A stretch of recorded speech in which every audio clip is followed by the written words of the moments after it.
안녕하세요. 반갑습니다. 네. 네. 저 이런 거 많이 힘들어서 그냥 가만히. 오늘은 G투반 마지막 강의고요. 광주광역시에 대해서 말씀을 드릴 겁니다. 광주광역시가 여러분들이 광주를 다녀오셨든 아니면 나중에 다녀오실 거든 광주라는 곳이 어떤 곳인지, 그곳에 대해서 여러분들이 알고 있어야 되는 게 뭔지, 내가 지금 해야 되는 게 뭔지, 이런 것들을 정리를 해드릴 거예요. 부제가 어떻게 접근해야 할까입니다. 이 말에는 여러 가지 의미가 있어요. 여러 가지 의미가 있는데, 광주라는 지역이 가지고 있는 지역색이 있어요. 광주라는 도시에서 투자할 때 특별히 주의해야 될 사항들이 있습니다. 그 주의사항이 다른 도시에는 해당되지 않는 것도 있어요. 그런 것들을 제가 조금 정리를 해드릴 거고요. 그 첫 번째 1주차, 2주차, 4주차 여러분들이 강의를 들으셨던 지역들과 하나로 뭉뚱그려서 정리를 해드릴게요. 지금까지 배우셨던 것들과. 그래서 듣는데 부산에 뭐 저랬나? 이러시면 곤란합니다. 네, 뭐 다른 대구가 저랬나? 이러시면 곤란해요. 그렇지만 몰라도 오늘 한 번 더 들으시면 좀 생각이 많이 남겠죠? 네, 그렇게 들으시면 되고, 일단 여러분 제가 하나 당부드리고 싶은 게 있는데, 너무 긴장하지 않으셔도 됩니다. 너무 막 이렇게 너무 막 저를 잡아먹을 듯이 쳐다보지 않으셔도 되고요. 저 사람은 광주를 저렇게 보는구나, 그 얘기를 듣는다고 생각하시면 되고, 저하고 같이 광주에 임장 간다 생각하시면 돼요. 네, 그렇게 좀 재밌게 들으시면 됩니다. 오늘 목차가 이렇게 되어 있어요. 저는 주저주저 쓰는 걸 좋아하지 않습니다. 그래서 키워드만 썼는데, 저를 처음 보는 분이 계시니까 제가 제 소개 조금 해도 돼요? 아주 조금만? 네, 제 소개를 좀 하고요. 네, 오늘 강의 목적을 말씀드릴 거예요. 이 강의 목적이 매우 중요합니다. 왜냐면 여러분들이 여기서 정보가 막 쏟아질 거거든요. 그럼 그 중에 다 몰라도 돼요. 대신 제가 목적에 쓴 거는 반드시 아셔야 돼요. 그러니까 거기에 집중하시라고 제가 집중하는 포인트를 찍을 거예요. 그게 목적이고, 그 다음에 광주의 개요에 대해서 말할 겁니다. 개요라는 건 제가 이 비유를 가끔 하는데, 소개팅을 할 때 전화번호를 받아요. 소개팅 해보셨죠? 전화 안 해봐서 잘 모르겠지만, 소개팅을 하면 전화번호를 받잖아요. 그럼 저장하면 어떻게 돼요? 저장하면 뭐가 생겨요? 모르는 것처럼 그러세요. 카톡이 뜨잖아요. 그죠? 그럼 뭐예요, 여러분들?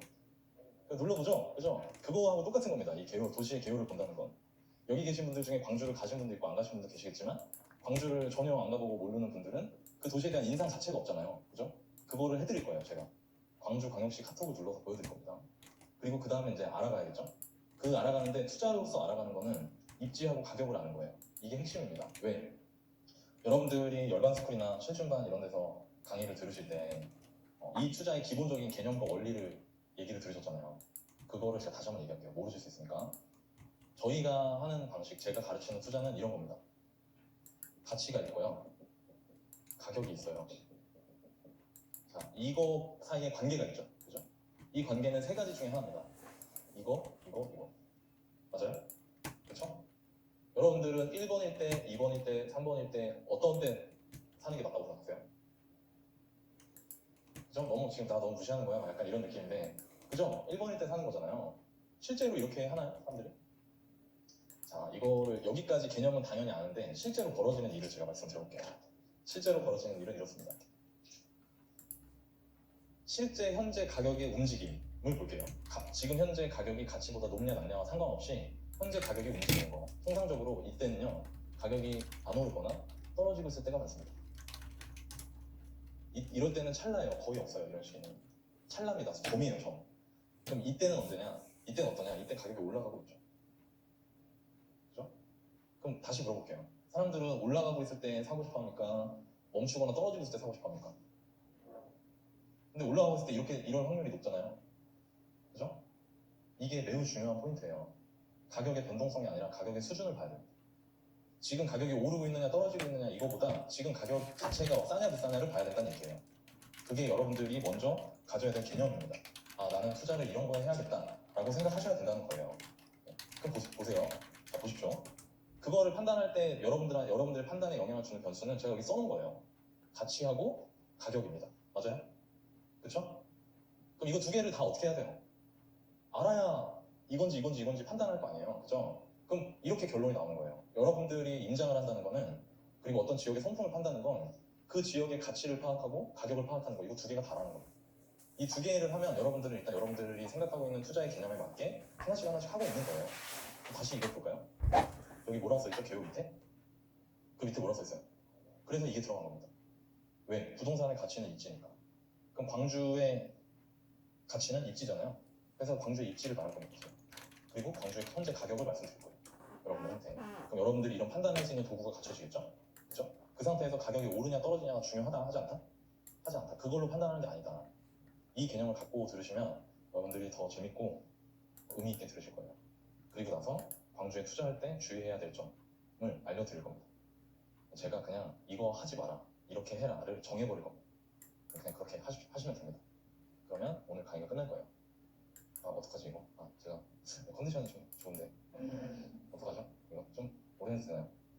아니면 그냥 3시간 할까요? 네, 그럼 조금 오래 하겠습니다. 네. 먼저 제 소개를 간단히 할게요. 네, 제가 2015년에 시작했고요. 지금 이제 2021년이 됐는데요. 제가 나이가 41살입니다. 네. 그리고 다음번 강의 때부터는 제 소개에서 이거를 그냥 빼버리려고. 좀 짜증나는데 볼 때마다 내가 어떻게 이렇게 됐지? 이런 생각이 약간 들면서 저는 아직도 처음 시작할 때 이때 같거든요. 이때 같대요. 저는 저 스스로 달라진 게 하나도 없다고 생각해요. 뭐 제 동료들이나 뭐 여러분들 많이 아시는 이렇게 아시는 그 분은 이제 난 요즘 무릎이 아파 막 이렇게 얘기하시는데 저는 전혀 그런 게 없거든요. 저 날라다녀요 지금도 임장 가면. 근데 가끔 구글에 3년 전 오늘 이런 거 있죠. 구글 포토 보면 진짜 깜짝 놀라요. 너무 많이 늙어서 그거 보면 제가 3년 전에 아파트 앞에서 막 셀카 찍고 이런 사진들이 떠요. 전 다 인장 사진이에요. 사진이. 근데 시간이 빨리 지났구나라는 생각이 들고 너가 말씀한 흰머리나 주름이 깊어질수록 그 내공이 차오르는 거라고 이렇게 얘기하시는데 저는 솔직히 공감 잘 안 하고 그렇게 생각하려고 하고 있습니다. 직업이 지금 5개예요. 직업이 많습니다. 직업이 많아요. 하는 일이 많아요. 이때 직업이 하나 있어요. 보통 이러면 별로 안 좋아해야 되는데 전 너무 좋습니다. 제가 되게 바쁜데 너무 좋아요. 거래 경험은 못생겼어요. 세지 못했어요. 세려고 마음먹으면 시간이 아까워서 못생겼어요. 세는 시간이 아까워서 진짜 많이 했습니다. 제가 요즘에 방송을 좀 많이 하고 나서부터는 그 무시적 정신하고 막 까먹어요. 저희 임차인이 너무 좋아하시더라고요. 어떤 날 갑자기 문자가 왔어요. 그랬더니 저희는 무시적 정신이 된 것으로 알고 있겠습니다. 이렇게 뭐지? 그래서 그분 이제 전화번호 저장 이름 돼 있으니까 아파트 이름으로 그 아파트 찾아갔더니 2년 바로 하루 다음 날이더라고요. 만기 다음. 그분이 이제 가만히 기다리셨던 거죠. 거기 전세가 4억 8천 막 이런데 그분이 지금 전세 2억 3천이 있거든요. 네. 그래서 어금니 꽉 깨물었습니다. 2년 뒤에 보자. 어금니 꽉 깨물었는데 하여튼 많이 했어요. 많이 했고요. 여러분들한테 가르쳐드릴 수 있을 정도 되는 것 같습니다. 이때 제가 거래 몇 번 해봤을까요? 전세 계약. 땡. 한 번도 안 했어요. 제가 대충 세보니까 한 달에 한 번 넘게 했습니다. 지금까지. 월 1회 이상 했어요. 근데 앞으로 더 많아질 거예요. 아마. 제가 지금 한 달에 한 번 이상 재계약하거든요. 추가로 주택 매수를 안 해도 재계약 돌아가는 것만 한 달에 한 번 이상 그냥 더 많이 할 겁니다. 그러면서 또 배우는 게 있겠죠. 집을 제가 이거 앞자리 이거 3으로 잘 얼마 나왔어요? 까딱하는 동안 많이 했죠? 네. 이때요. 이때 제가 집 몇 개 있을까요? 다 할 수 있습니다. 네. 심지어 제가 이만큼 있는데 작년 7월에 나오고 나서는 투자를 이전보다 훨씬 소극적으로 했어요. 그래도 이렇게 될 수 있습니다. 순자산은 저 정도 됩니다. 저 넘었어요. 제가.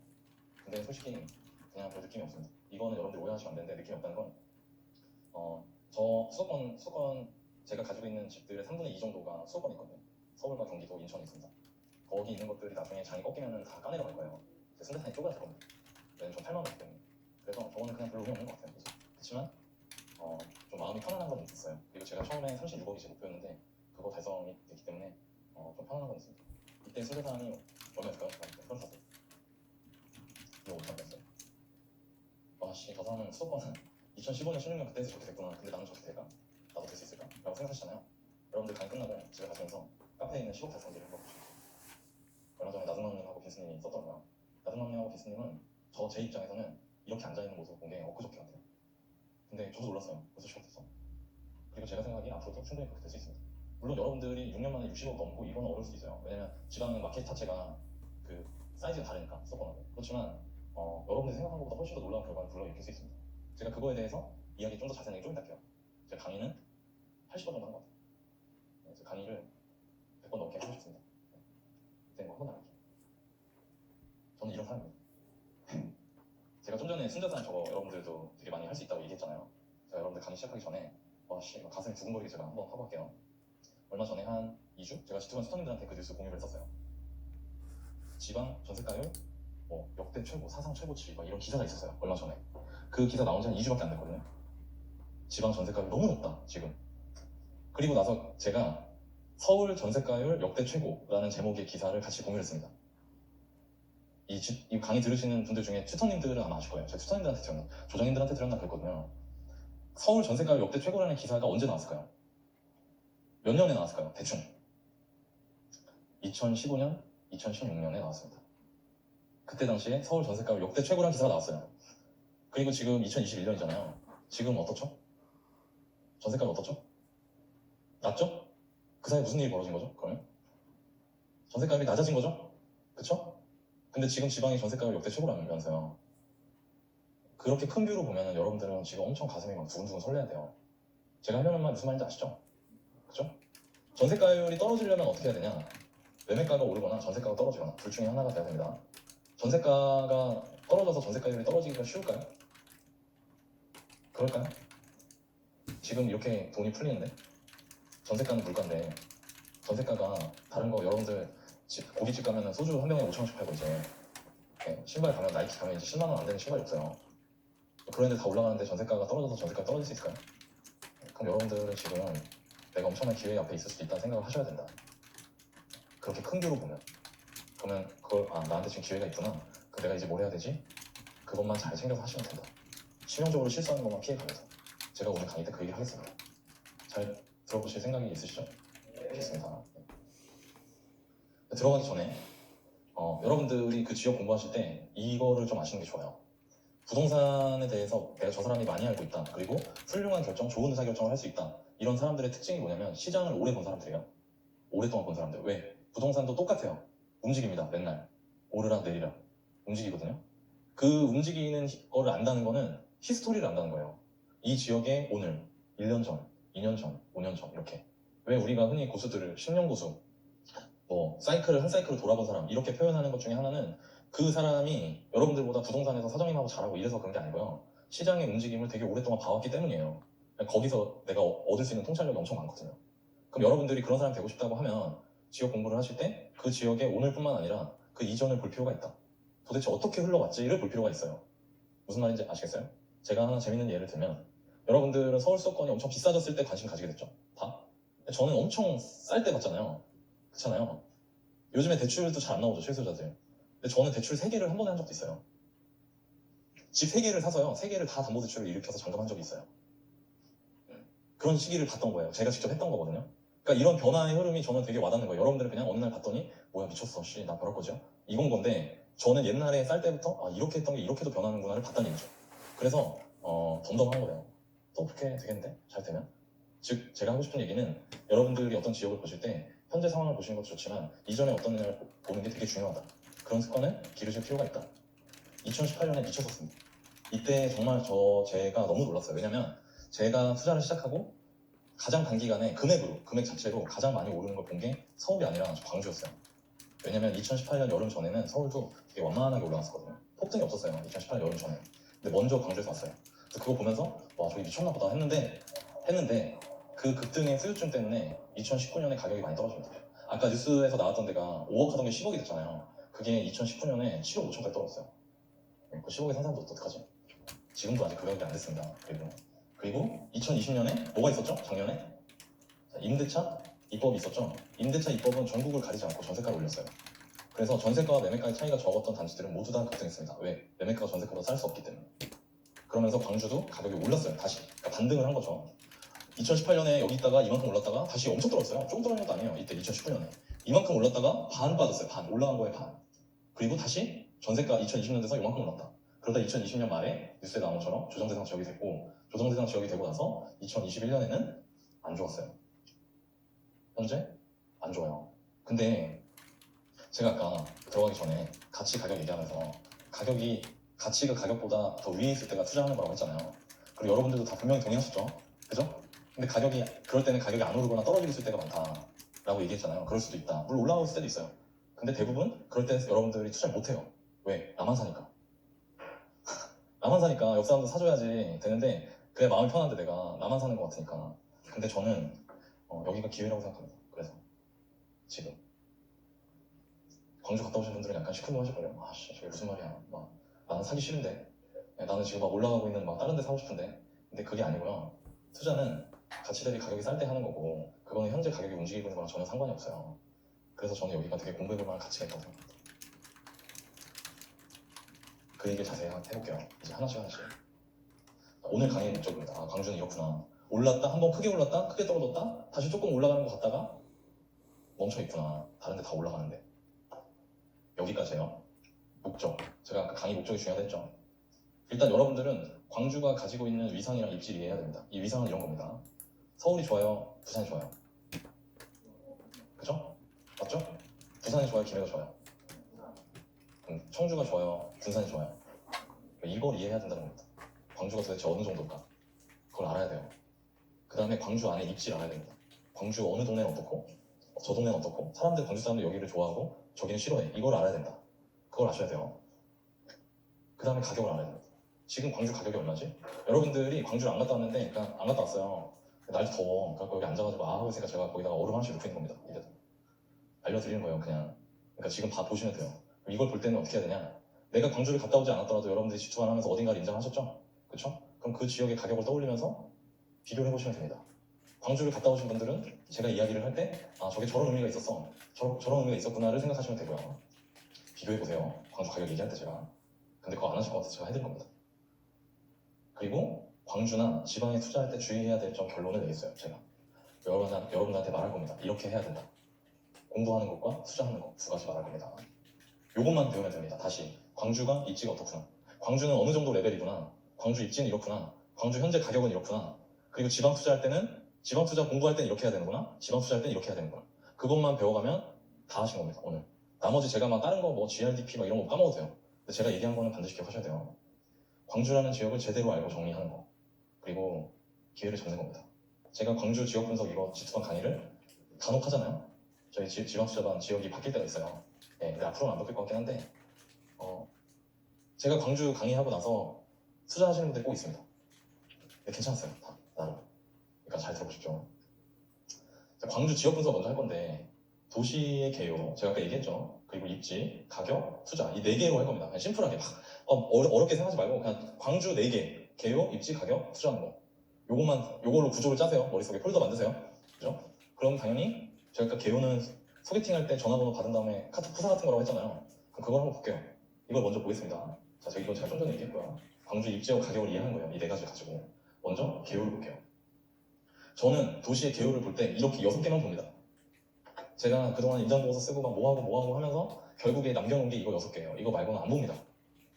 여러 가지, 저도 처음에는 막 여러분들 임장보고 쓸 때 힘들죠? 죽겠죠? 아주 그냥 이런 것까지 해야 되나 생각이 들죠? 네, 그리고 나는 이거 안 하고 빨리 가서 부동산 가서 물건을 보고 싶은데 튜터님은 막 선비 같은 소리 하고 있고 뭐 지금 이러실 때가 아니라는 둥 그러니까 답답하죠? 저는 이거 6개만 봐요 이제. 근데 저도 이거 6개 보기 전에는 다 봤어요. 작다구리한 거 전부 다. 근데 이거 6개만 봅니다. 여러분들도 이렇게 하셔도 돼요.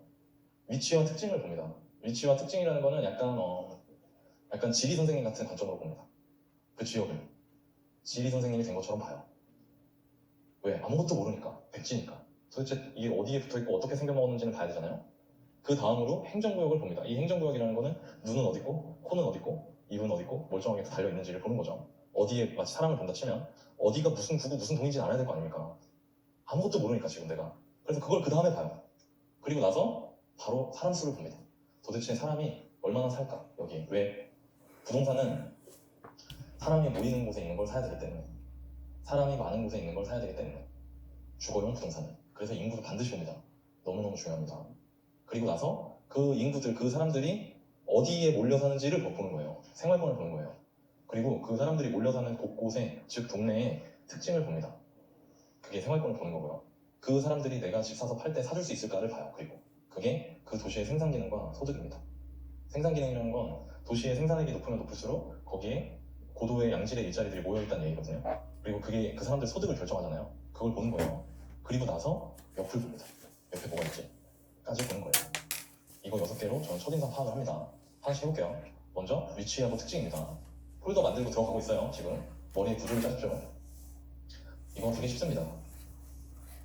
어딨지? 찾아보는 겁니다. 어디 있을까? 여기 있네요. 여기. 생각보다 바다에 붙어있죠? 그렇죠? 저는요 2018년 전까지 광주에 한 번도 안 와봤어요. 태어나서 광주에 가본 적이 한 번도 없습니다. 근데 왜 나보고 광주를 하라고 했는지 모르겠어. 지방투자할 때. 근데 2018년에 처음 갔고요. 제가 아마 월부에 있는 투자자들 중에 거의 제일 먼저 갔을 거예요, 광주에. 그리고 담양은 가봤어요. 떡갈비 먹었어요, 담양에서. 전라도라는 곳을 태어나서 처음 간 거예요. 담양 간 거 빼고 이때. 그래서 지도를 봤는데 놀랐어요. 저는 광주가 한 이쯤 있는 줄 알았거든요. 근데 생각보다 이쪽으로 많이 들어가 있더라고요. 여기가 직선거리로 270km 정도 돼요. 270km 떨어져 있습니다. 좀 더 들어가면 여기 있죠. 생각보다 바다가 가깝더라고요. 네. 그래서 이거 놀러 가는 사람도 많대요. 여름에. 아, 이렇게 생겼구나. 여기 가까이 붙어 있구나. 이 정도 보고 그 다음에 위성 지도를 핍니다. 위성 지도 보는 게 너무 중요해요. 이거 여러분들 항상 습관이 돼야 됩니다. 임장가기 전에. 왜냐면 이게 사람들을 결정해버려요. 그냥 어디에 누가 어떻게 살겠구나 이거를. 자 보세요. 여기서 광주광역시 경계를 그리면 이렇게 되거든요. 이렇게 요만큼입니다. 실제로 광주는. 근데 이 중에 얘 뭐죠? 얘는 뭐예요? 산이죠? 그럼 사람들 여기 살까요? 여기 살까요? 여기 살겠죠? 산에 살진 않을 거 아닙니까? 근데 이 아래쪽이 어때요? 터져 있죠? 완전 터져 있잖아요. 이 위에는 어때요? 터져 있죠? 그죠? 그럼 여기다 아파트 지을 수 있겠네요? 이 밑에다 여기다 지을 수 있겠네요? 그쵸? 사람들이 좋아하고 안 좋아하고 떠나서 그냥 물리적으로 지을 공간이 있잖아요. 예, 그런 걸 보는 거예요, 위성지도로. 아, 지금 여기는 이렇게 산으로 동쪽, 서쪽이 일부 막혀있지만 위아래가 터져 있구나. 사람들은 여기 사는 것 같아. 도로도 촘촘하고 막 뭐가 빽빽하게 있어. 사람들은 평지에 사는구나. 근데 여기는 여차하면 여기다 아파트를 때려박을 수 있겠구나 라는 생각까지 해야 되는 겁니다. 이걸 항상 하셔야 돼요. 그러면 여러분들 이렇게 여기 이렇게 다 산으로 막혀있는 게 좋을까요? 이렇게 터져 있는 게 좋을까요? 투자 막혀있는 게 좋습니다. 물론 터져 있는 것도 나쁘지 않습니다. 왜? 터져 있는 데다 새로 짓는 거 주변으로 가서 투자하면 되니까. 근데 그건 좀 어려운 얘기고요. 일반적으로 막혀있는 게 좋다. 그럼 그 막혀있는 도시가 어딜까요? 대표적으로 대전입니다. 대전은 사람들이 대구를 분지라고 하잖아요. 대전이 진짜 대구보다 더 분지해요. 지도보다. 바늘 하나 꼽을 데가 없습니다. 근데 이 왼쪽 편에 조그맣게 특지 딱 빈 땅이 남아있어요. 대전이 이제 끝이에요. 대전에 근처에 아파트 지으려면 그 산 넘어가서 지어야 됩니다. 서울은 어떻죠? 서울에 여러분들 지금 아파트 지을 땅이 있어요? 그럼 서울 어때요? 좋은 거죠. 서울은 내가 살 수 있을 때 그냥 사야 되는 겁니다. 그래서 수요는 많은데 공급을 못 하잖아요. 근데 그 공급을 결정하는 게 빈 땅이라 이거예요. 그 빈 땅을 위성지도로 봐야 된다. 그래서 지금 광주를 본 겁니다. 봤더니 위아래가 터져 있어요. 그래서 아, 여기 이건 좀 별로네 라고 생각을 해봐야 된다 이겁니다. 여러분들 앞으로 임장 가시기 전에 지도 보실 때. 그리고 또 하나, 여러분들이 지도를 계속 보시다 보면 감이 오는데요. 이 스케일을 똑같이 맞춰놓고 보시면 좋아요. 스케일을 맞춰놓으면 모니터에 나오는 크기가 딱 상대적으로 비교가 되잖아요. 그죠? 축척을 맞춰놓고 보면 이 도시는 광역시지만 이 도시 끝에서 왔다 갔다 하는데 차로 30분이 안 걸립니다. 네. 그 얘기 뭐죠? 도시가 조그맣다 인 거죠. 이게 왜 중요하냐면 그 지역 사람들이 교통에 대한 인식을 갖추는데 매우 영향을 많이 줘요. 서울에서 여러분 지금 낮에요. 서울 저기 김포공항에서 여기 저기 끝에 저 고덕까지 차 끌고 가면 얼마 걸릴까요?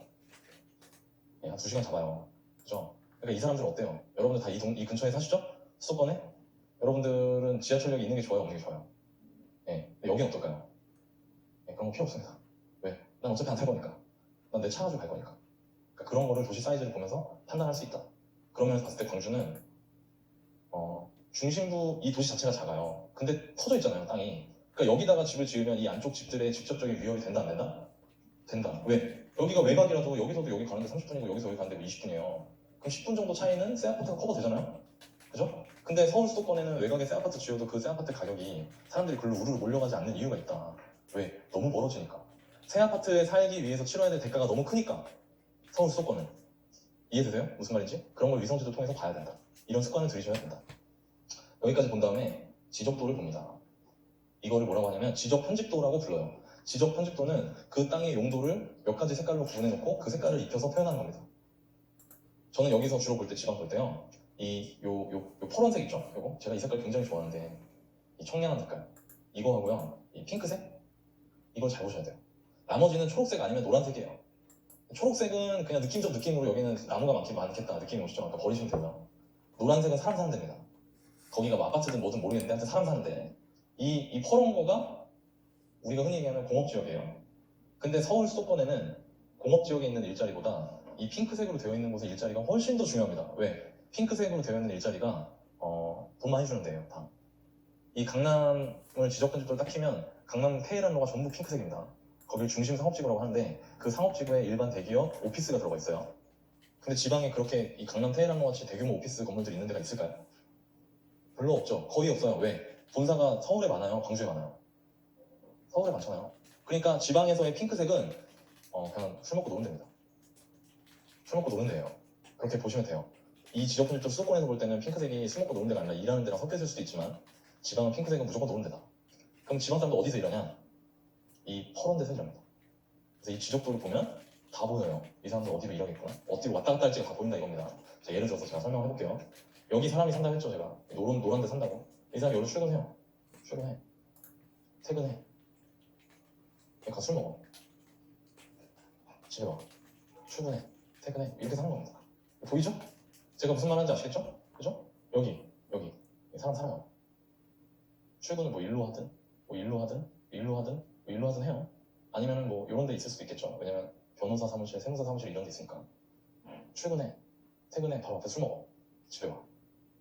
출근하고 퇴근하고 주말에는 여기 놀러 가고. 뭐 이런 식으로 살겠다. 이게 보이는 거죠. 이런 식으로 사람들 움직임을 볼 수 있다. 지적도를 가지고. 그래서 여러분들 지적도도 보셔야 돼요. 여기까지 했을 때 나 이번에 임장 받은데 이런 거 하나도 안 했는데 라고 하면 반드시 하셔야 되는 겁니다. 광주가 이렇게 생겼다. 지금까지 지도 본 거 정리하면 전라도에서 제일 커요. 광주가. 가장 큰 도시. 그리고 분지. 근데 반분지죠. 반분지. 위아래가 터져 있는. 그리고 여기는 주거와 일자리가 분리돼 있구나. 분리돼 있잖아요. 이렇게. 그리고 외곽에 있죠. 주로. 그죠? 이렇게 돼 있구나. 이쪽 여기 가운데 뭐가 있긴 있네. 근데 대부분 사람들이 여기 다니는 사람 아니면 나갔다 들어왔다 하겠구나. 이것까지 파악을 하셔야 된다. 그래야 그 지역을 여러분들 임장 갔을 때 빠르게 이해할 수 있어요. 자, 여기까지 위치 특징을 봤고요. 그 다음에 행정구역을 한번 볼게요. 행정구역은 구가 5개입니다. 5개. 서울이 몇 개죠? 25개. 얼마나 쉽습니까? 그죠? 공부하기 너무 쉬워요. 5개밖에 안 돼서. 동이 200개가 넘어요. 이거 다 외워야 되냐? 안 외워도 됩니다. 근데 구는 알아야 돼. 구는. 솔직히 인간적으로. 네. 구는 이렇게 보시면 돼요. 반 뚝 잘라서 왼쪽 절반이 광산구. 얘가 제일 커. 근데 이 광산구가 우리 아까 위성지도 봐가지고 좀 보이죠? 여기 사람 살아요, 안 살아요? 다 산이었죠? 요 정도만 살겠네, 요 정도만. 이렇게, 요 정도까지. 근데 여기 아까 퍼런 공단이었잖아요. 사람 요 정도 살겠구나. 여기 반 뚝 잘라서 여기가 광산구. 그럼 이 나머지 반을 뚝 자르면 북구예요. 그렇죠? 그럼 이 나머지 반을 또 뚝 자르면 남구. 서구. 그리고 남구, 동구가 나란히 가지고 나눠 먹는다. 면적을. 이렇게 구조를 딱딱 나누셔야 돼요. 다시. 광주는 절반 뚝 자르면 왼쪽 광산구. 나머지 절반 중에 반을 뚝 자르면 북구. 그럼 또 이 나머지 마지막 요 남은 4분의 1 요거를 반을 자르면 여기가 서구. 나머지를 남구, 동구가 나눠 가진다. 이렇게 5개로 되어 있다. 중구가 없죠? 동서남북구는 있는데 중구가 없어요. 그죠? 요 도시는 어떻게 되냐면 동구에서 시작했습니다. 동구하고 이 북구 일부 여기 광주 여기라고 보이시죠? 그죠? 여기서 원래 빛고울은 시작을 여기서 했다. 옛날에 조선시대 막 이럴 때 사람들 실제로 여기만 살았다. 여기 아무도 안 살았어요. 옛날에. 그랬다가 사람들이 몰려듭니다. 왜 몰려들죠? 여러분들 부모님, 저희 부모님 세대 때 우리나라가 급격하게 성장하잖아요. 우리나라 경제가. 그래서 옛날에는 우리나라는 농업사회였잖아요. 일제강점기 전까지. 그러다 일본 놈들이 원자폭탄 맞고 집에 갔잖아요. 그리고 우리나라 광복을 했죠. 그리고 전쟁했죠. 북한하고.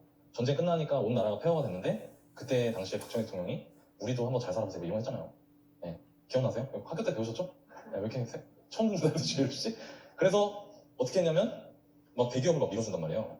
그 기업들이 자리를 잡고 일자리가 생기고 했던 게 도시입니다. 도시. 우리나라 역사상 한 번도 없었던 개념, 도시. 근데 그 도시가 생겼을 때 이런 일이 생기는 거예요. 지방에서 갑돌이가 일을 하고 있는데 갑돌이 친구가 갑자기 갑돌이한테 그런 거야. 야, 난 도시로 간다. 뭐? 도시로 간다고? 야, 새까지게 농사 지어봤자 1년에 이거 허리 끊어져 못 신고 해충 쫓고 해가지고 1년에 100만 원 버는데 도시 가서 공장에서 일하면 1년에 300만 원 준대. 난 도시로 갈 거야. 라고 하고 도시로 가는 거예요. 그러면서 무슨 일이 생겼냐면은 이촌 향도라는 게 생겼습니다. 들어보셨어요? 촌에서 이동해서 도시로 향한다고요. 이촌 향도. 그게 우리 부모님 세대입니다. 여러분들 부모님 세대. 여기 부모님들이 도시 고향이 저기다, 지방이다, 시골이다 사람 들어오세요. 지금 다 도시에서, 근데 도시에서 사신다 지금. 다 이런 과정을 겪으신 거예요. 여러분들 부모님이. 우리 엄마도 충청 사람이에요. 네. 서울에서 우리 아버지 만나고 결혼한 거죠. 그렇게 되면서 도시로 사람들이 몰려들어요. 도시로 사람들이 몰려드니까 무슨 일이 있었을까요? 전세난이 생겼습니다. 집이 모자라. 집이 없는 거예요. 그러니까 집이 모자라니까 지금 요즘에 민심이 좋아요, 안 좋아요? 민심 좋아요, 안 좋아요, 지금? 민심 흉흉하죠? 이때도 민심 흉흉해. 왜? 아니, 사는 거는 기본권인데 그게 흔들리니까 사람들이 기분이 안 좋은 거예요. 그래서 택방살이가 나온 겁니다, 이때. 집이 얼마 없는데 우리 집에 방이 3개인데 이 중에 하나를 세 주고 막 이랬잖아요. 지금으로선 상상도 못하는 일이었잖아요. 지금은 뭐 아무리 집 없다고 해도 남의 집에 들어가 살지 않지. 근데 그때 그랬던 거예요. 그래서 1980년대 경제성장이 치열할 때 동시에 집값이 올라갑니다. 도시 몰려들면서. 그래서 노태우 대통령이 야, 집 좀 지어라. 이러다가 사람들이 나 미워하겠다. 집 몇 개나 필요하니? 한 200만 개 필요합니다. 뭐? 200만 개요? 200만 개 필요합니다. 아파트 지어. 그래가지고 200만 개 지은 겁니다. 그게 언제냐면 여러분들이 임장하시면서 보는 여러분들이 별로 안 좋아하는 구축 아파트가 그때 지은 겁니다. 1990년대 초반에. 그걸 한 5년 동안 200만 개 지었어요. 네, 깐다면 까니까 우리나라 사람들은. 그러면서 도시가 어떻게 됐죠? 커졌어요. 도시에 집을 지을 때 기존에 있는 집을 뽀개고 짓는 게 쉬울까요? 아니면 조금만 나가면 여기 빈 땅이 많으니까 여기다 탁 짓는 게 쉬울까요? 빈 땅에 짓는 게 쉬운 거예요. 제가 아까 얘기했죠? 요 동구하고 요 광주역 근처 이쪽이 사람들이 원래 살던 뒷골이었다고 했잖아요. 광주. 여기다가 안 지은 거예요. 왜? 저 사람들 막 들어두니까 날 죽이고 우리 집을 뽀개라 막 이러면서 들어눕잖아요. 근데 마침 봤더니 뭐 요런데 요런데 빈 땅이 많아. 그냥 막 지은 겁니다. 그러면서 도시가 어떻게 돼요? 커져요. 이렇게. 광주가 커졌습니다. 90년대. 커진 거예요. 근데 또 살았어요. 근데 계속 이촌 향도가 일어나고 점점 지방은 사람들이 사라지고 할머니 할아버지들만 남고 이제 젊은 애들은 다 도시로 가고 또 도시에서 태어나서 도시에서 사는 세대가 나타나기 시작했습니다. 그게 여러분과 저 같은 세대들이에요. 저도 도시에서 났거든요. 근데 우리 엄마 아버지는 도시 사람이 아니에요. 이런 사람들 태어난 거예요. 집이 모자라. 여전히 인구가 늘고 있어. 그래서 한 번 더 넓힙니다. 이쪽으로. 제가 이걸 왜 하냐? 모든 도시가 이런 역사를 갖고 있어요. 여러분들이 임장하면 이걸 해봐야 됩니다. 그 도시 움직임 봐야 돼요. 왜? 연식이 결정되니까. 여기에는 구도심에는 아파트가 없어요. 없었어요 원래. 그리고 여러분들이 광주 북구, 서구, 남구를 가시면 90년대에 지은 아파트가 제일 많습니다. 그리고 이쪽 광산구로 가잖아요. 그럼 2000년 이후에 지은 아파트가 제일 많아요. 그럼 이런 패턴이 어디에 있냐? 모든 도시에 다 있다. 서울을 볼까요? 서울? 서울의 강남. 서울의 구도심은 명동이나 이런데요. 종로 이런데. 강남 그 영화 보셨죠? 그 키 크고 잘생긴 사람 나오잖아요. 그 강남 그 영화. 갑자기 그 사람 이름 생각이 안 나지? 이민호 나온 영화 있잖아요. 그때 어떻게 한 거냐면 야, 저 강남 개발해라 하면서 강남에 막 소달구지 하는 데다가 아파트 지은 거 80년대 사람들 몰려드니까. 그리고 나서도 아파트 모자라니까 어떻게 했어요? 일기신도 지었죠? 그리고 나서 모자라니까 어떻게 해요? 재개발 이기신도 지었죠? 그리고 나서도 모자라니까 이번에 서울 재개발 엄청 한 거잖아요. 마포, 성동구 이런 데 천지개발 한 거잖아요. 왜? 더 이상 나갈 수가 없으니까. 너무 멀어서. 여기도 마찬가지예요. 여기도 만약에 인구가 계속 늘고 있잖아요 지금. 그럼 이제 이 다음에 이런 데 또 지을 겁니다. 근데 광주 인구가 느냐? 좀 이따 얘기할 거지만 안 늘어요. 그러니까 어떻게 하냐면 이 안쪽을 고치기 시작했습니다. 더 이상 안 나가고 재개발하기 시작한 거예요. 왜? 여기까지 나가면 사람들이 채우지 못하니까. 그 얘기 제가 좀 이따 할게요. 어쨌든 여기는 5개 구로 돼 있고 이런 히스토리를 갖고 있다. 동구 이쪽 구도심에서 출발해서 계속 서쪽으로 이렇게 커졌다. 지금 구도심에는 2만 1000세대의 아파트가 있습니다. 그리고 이 아파트 중에 가장 많은 비중을 차지하는 게 10년대에 지은 아파트예요. 이게 시사하는 바가 큰 겁니다. 말만 구도심이지 아파트는 제일 새 거야. 왜 그러죠? 재개발한 거니까. 그죠? 북구 전부 12만 세대가 있어요. 1990년대에 지은 아파트가 절반이 넘어요. 서구 8만 5천 세대, 여기도 1990년대에 지은 아파트가 가장 많은 비중이고 40%. 남구 마찬가지입니다. 여기도 30%가 가장 많고요. 1990년대 지은 아파트가 제일 많아요. 제가 좀 전에 말씀드린 게 설명이 되죠. 그리고 여기 광산구는 2000년대 지은 아파트가 가장 많습니다. 여러분들은 여러분들이 임장했던 도시가 어떤 식으로 형성되어 왔는지를 보시면 훨씬 더 이해가 잘 된다. 어느 지역에 임장했을 때 여기 아파트 이래서 새 아파트가 많구나, 이게 느낌이 막 온다. 그걸 보시면 돼요. 지금 서울 강남이나 이런 데 새 아파트가 많아요. 경기도 외곽에 많아요. 동탄 다 새 아파트잖아요. 원래 뭐였어요? 빈 땅이었잖아요. 파주 새 아파트 많죠? 빈 땅이었잖아요. 김포 새 아파트 많죠? 다 빈 땅이었어요. 넓어지니까 계속 넓혀간 거예요. 그런 개념을 갖고 있다. 구도심의 대표적인 게 여기 충정로라고요. 여기 그 광주 구도심 여기 광주역 있는데 요 근처로 서울로 치면 여기가 명동인 거예요. 옛날부터 사람들 모여 살던 그 시장 같은 큰 거 있던데 진짜 명동 느낌 나죠. 그리고 요 북부에는 전남대가 있습니다. 전남대 되게 유명하잖아요. 전라도에서 거의 제일 좋은 학교잖아요. 그죠? 전남대가 있고 여기 이 남구에 봉선동이 있습니다. 이 아래쪽에. 참 특이하죠? 위치는 완전 이렇게 찌그러져 있는데 아래쪽에 여기가 제일 비싸요. 광주는 봉선동 좀 전에 나왔는데 6억 하던 게 12억 대인데 거기고요. 요 서부에 이 광주광역시청이 있습니다. 멋지게 지어놨죠? 배 모양으로. 그렇죠? 그리고 광산구에 송정역이 있어요. 여러분들이 기차 타고 임장 가시면 이 송정역에서 내리실 확률이 매우 높은데 광주 송정역, 그게 이 광산구 요 아래쪽에 있습니다. 이런 대표적인 시설들이 있고 이 도시는 이렇게 되어 있다. 여기까지 파악을 하시면 돼요. 자, 여기서 잠깐 여러분 한번 볼게요. 광주 하나도 몰랐어요. 원래 그 지도를 봤어요. 지도를 보고 서울에서 얼마나 떨어져 있고 대충 어디쯤에 어떤 사이즈로 붙어 있는지 봤어요. 그리고 위성 지도를 봤어요. 여기 사람들이 사는구나. 실질적으로 여기 다 산이구나. 위아래 터져 있고 빈땅 있구나. 그리고 지적도를 봤어요. 일자리가 대충 여기 붙어 있겠구나. 사람들 노는 데는 여기 있겠구나, 사는 데는 여기 있겠구나 까지 봤죠? 그리고 행정구역을 봤어요. 구가 5개 나눠져 있다. 쭉 잘라서 왼쪽 광산구, 북구, 서구, 남구, 동구 이렇게 돼 있구나. 그리고 그거는 어떤 히스토리를 갖고 있구나 까지 보신 거예요. 이렇게 모든 지역을 접근하시면 돼요. 여러분들이 처음 갈 때. 그리고 이거 제가 설명해서 지금 한 50분 정도 했지만 여러분들이 혼자서 요령이 생기면 얼마나 걸릴까요? 이거 볼 때. 한 15분이 봅니다. 그러면 훨씬 더 지역 이해하기가 쉬워져요. 무슨 말인지 아시죠? 이거를 반드시 해야 된다. 그리고 이거는 지도 보고 하는 겁니다. 지도 보고. 지도 임장 가기 전에 지도를 꼭 봐야 돼요. 이번에 지트반 하면서 임장지역 배정 받고 지도 한번 제대로 안 보고 내 임장 갔다. 그거는 잘못한 겁니다. 다음부터 그렇게 하시면 안 돼요. 저희가 잠깐 쉬었다가 5분만 쉬었다가 이제 인구부터 다시 이야기할게요.